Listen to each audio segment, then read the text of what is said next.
In the 17th century, a storm was a death sentence, especially for giants like the war galleon.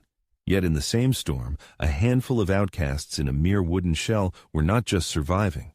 They were harnessing the hurricane's power for their own ends. This was a paradox that defied all the laws of the sea. We will uncover the single secret that made this possible, and it has nothing to do with the strength of the ship. The hurricane of 1715 off the coast of Florida was a death warrant for the Spanish treasure fleet. 11 of the 12 giant treasure-laden galleons sank to the bottom. It was the equivalent of a plane crash, but on the scale of an entire fleet.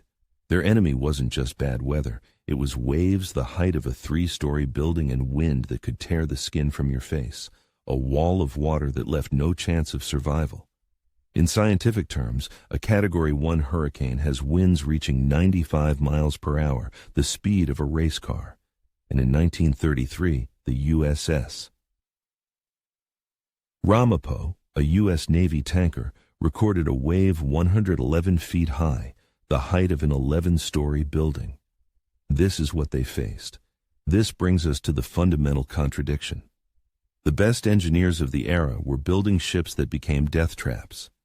Meanwhile, pirates knew something that the admirals of the Royal Navy did not, something that eluded figures like Samuel Pepys and brilliant shipwrights like Phineas Pett, creator of the Sovereign of the Seas, the most powerful ship of its time.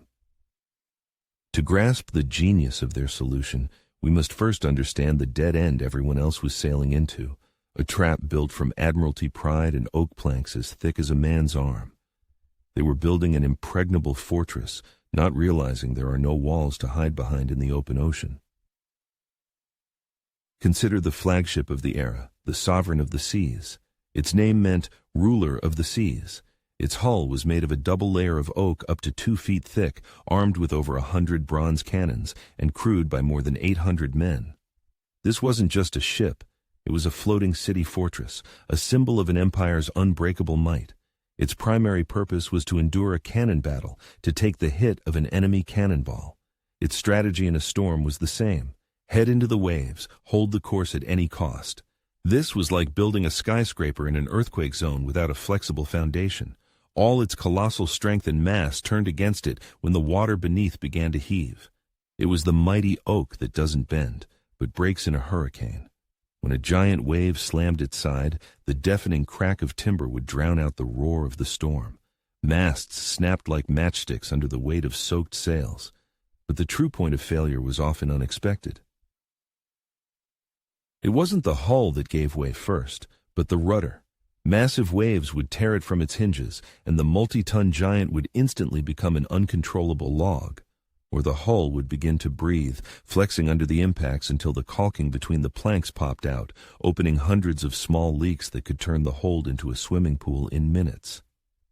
Now, imagine yourself as the captain of this behemoth. Your instinct screams, hold on, fight, don't give up. Any other order seems like cowardice, and it was precisely this heroic instinct, this faith in their own strength, that killed them. The pirates, however, acted against instinct. This is a classic cognitive trap known today as escalation of commitment. The captain had invested everything in his course, his honor, his orders from the Admiralty, the lives of hundreds of men. To admit the need to turn and run was tantamount to admitting defeat, not to the storm, but to himself. The pirates looked at the same storm and saw not an enemy, but an environment. Uncontrollable, yes, deadly, absolutely, but an environment with its own laws. Instead of trying to break these laws, they chose to use them. The core principle: if your opponent's strength is incomparably greater than yours, do not resist. Go with its flow. This is the pure principle of judo applied to naval tactics. The founder of judo, Jigoro Kano, said, "Yield to conquer." The pirates may not have known these words, but they intuitively discovered this fundamental law. It was easier for them to adopt this philosophy. Their sloops and schooners, like the Queen Anne's Revenge or the Royal Fortune, were built not for line-of-battle combat, but for pursuit and escape. They had a shallower draft, allowing them to literally ride up a wave rather than crash into it. The very design of their ships embodied a philosophy of speed over brute force. Their weakness became their greatest advantage. It forced them to be smarter. They had no rigid regulations or admiralty pride. Their sole objective was to survive, not to save face. Their first practical step was an act of complete surrender to the fight. They would turn the ship's stern to the waves and wind to run with the storm. In nautical practice, this maneuver is called running before a gale. For a naval captain, this was a disgrace, equivalent to fleeing the battlefield. For a pirate, it was simply the most logical way to stay alive. But just running with the wind is also a death sentence. The ship begins to yaw, is inevitably turned broadside to a wave, and then it's over. To survive in this torrent, they needed an anchor, but not an anchor that grips the seabed, an anchor that grips the water itself. They needed a way to anchor themselves not to the bottom, but to the storm itself, to latch onto the chaos to find stability within it. It sounds like madness, but this paradox held the key to survival. This device was called a sea anchor, and it was brilliant in its simplicity. Forget high technology. It was just a few planks nailed together in a cross and covered with a piece of old tarred canvas, essentially an underwater parachute. The idea was as old as seafaring itself. Hints of it can even be found in the Bible in the description of the Apostle Paul's shipwreck. But it was the pirates of the Golden Age who perfected its use, turning this primitive device into their ultimate trump card against the Royal Navy and nature itself. Here's how it worked. It was deployed from the ship's bow on a very long line. The anchor would sink, open under the water's pressure, and create immense drag. This taut line, like a steel leash, kept the ship's bow from overtaking the stern or yawing from side to side. The sea anchor functioned like the tail of a kite. It doesn't stop the kite in the sky, it just keeps it from tumbling in the wind. Similarly, the anchor didn't bring the ship to a full stop. It created a point of stability in the water that constantly held the vessel's bow in the only safe direction, downwind. Now, see the storm through the eyes of the helmsman. He is no longer wrestling with the wheel in a desperate attempt to turn against the waves. His job has changed. Now, he only needs to make slight adjustments, feeling how the sea anchor holds them on an invisible tether. He isn't steering the ship in the traditional sense. He is conducting its glide through the chaos. That line became an extension of his nervous system. He could feel its tension through the entire hull, as if a giant unseen hand were steadying them in the current. He was no longer a fighter. He had become a partner in a dance with the elements. The ship was no longer an obstacle for the waves to break. It had become part of the system. It was lifted onto a crest and would slide down its face like a surfer. The storm's energy no longer destroyed it. It simply moved it through space. And this wasn't just elegant, it was brutally effective. While the massive galleon wasted its strength in a pointless struggle, breaking masts and exhausting its crew, the pirate sloop conserved both. They emerged from the storm not just alive, but with a ship ready for action and a crew that had rested while the storm did all the work. But this effectiveness concealed a single, absolute risk called broaching. This happens when the ship's stern is caught by a wave's crest. In that moment, the rudder is lifted out of the water and the vessel loses steerage. The bow, meanwhile, digs into the trough of the preceding wave.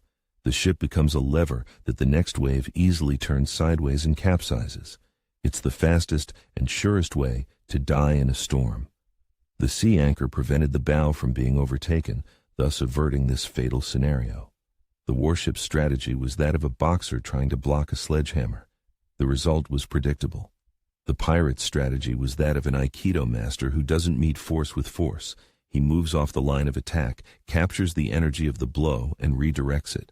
The sea anchor was that redirection. On a scale of 1 to 10, where 1 is madness and 10 is genius, this technique is an 11. For an admiral accustomed to total control, surrendering his ship to the elements was tantamount to cowardice. For a pirate whose goal was survival, it was the highest form of control, achieved by abandoning the illusion of control. For an old-school admiral like John Benbow, who valued formation and discipline above all else, such a maneuver would have been an act of insubordination. And that is the difference. The admiral managed a fleet, the pirate managed survival. These are two different value systems, and in a storm, only one of them worked. Success depended on a perfect balance. The length of the line, the size of the anchor, and the minimal sail area left aloft all had to be chosen perfectly. Too much drag, and the next wave would swamp the stern. Too little, and the ship would bury its bow in the wave ahead. The line holding the anchor had to be the best in the hold, woven from the strongest hemp. Its length was critical, typically several times the length of the ship, to absorb the shocks. Too short, and it wouldn't cushion the jolts. Too long, and it would get tangled. This wasn't just a technique. It was ruthless marine engineering based on hundreds of trials and fatal errors. But this mechanism was only half of the equation. The other half was not made of planks and hemp. It was made of people. Give a sea anchor to an inexperienced naval crew, and they would perish even faster.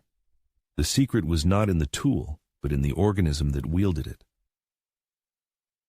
Contrary to stereotypes, a pirate ship was often a model of social engineering.